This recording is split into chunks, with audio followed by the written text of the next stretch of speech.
Guys, here we are the week after we got back from AOAA, which was just this past weekend. Actually, it's the weekend after. So, I noticed a couple new noises in the Jeep when I was on my way home. So, I thought I'd crawl underneath the Jeep and figure out what they were. So, here I am in the garage. And I wanted to show you a few things that had gone wrong. First of all, this is what happens when an aluminum wheel comes in contact with some nasty rocks. As far as I can tell, it's still holding air. See, there's a little bit of a bulge down there. I'll check the tire pressure in a little bit. But I haven't really driven the Jeep since we came back. But yeah, I think it's time for some steel wheels. Because this is, I mean, steel wheels aren't exactly immune to this sort of damage, but this looks nasty. I mean, look at this right here. This is like to the bead. The bead is here. Gouges are there. It's pretty gnarly. So Jay can attest to what that looked like when I hit it. Really, he was worried that I was going to lose this tire before the end of the weekend, but we made it through. So that's cool. So the next thing I've noticed is there's like this vibration, which I've actually noticed for a while. So this may not be new. This may have happened last year, but I'll show you what I found.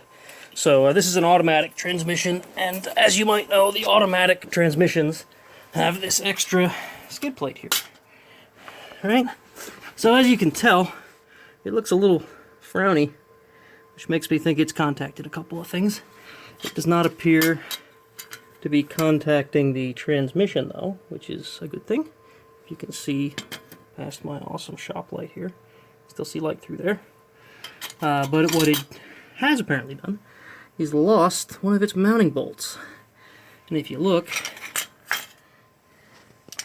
you can see it broken off right there. So that's just awesome. The other one's still there, so that's good.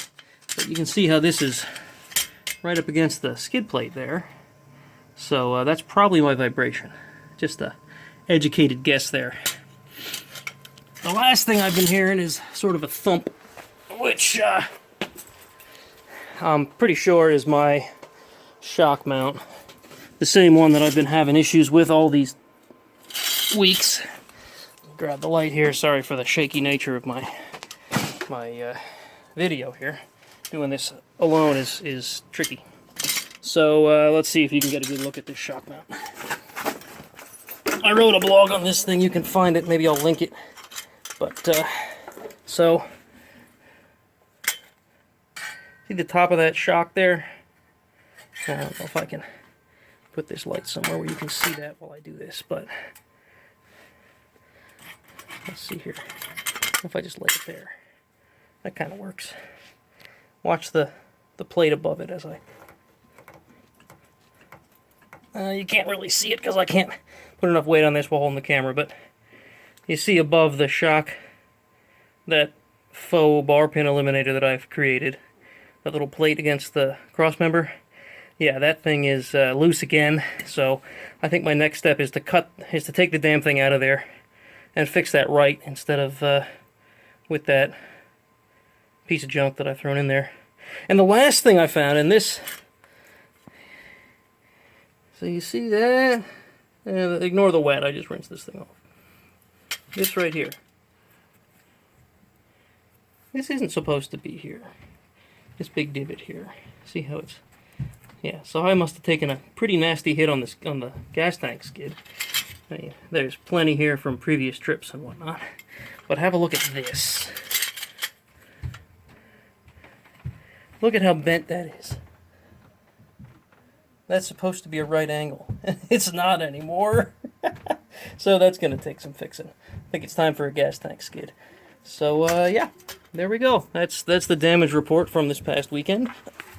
Anybody that was there can attest to how hard I wheeled. I think until I can really put some money into... Let me get up here. I think until I can really put some money into a new, maybe high clearance skid or maybe a taller lift, and definitely a gas tank skid, I'm going to have to take it a little easier on this poor little Jeep. It's held up so well, or so far, but yeah, I think everything's got its limits. So word to the wise, wheeling on a low Jeep is great as long as you have good skid plates. So that's going to have to be my next investment. So thanks for watching.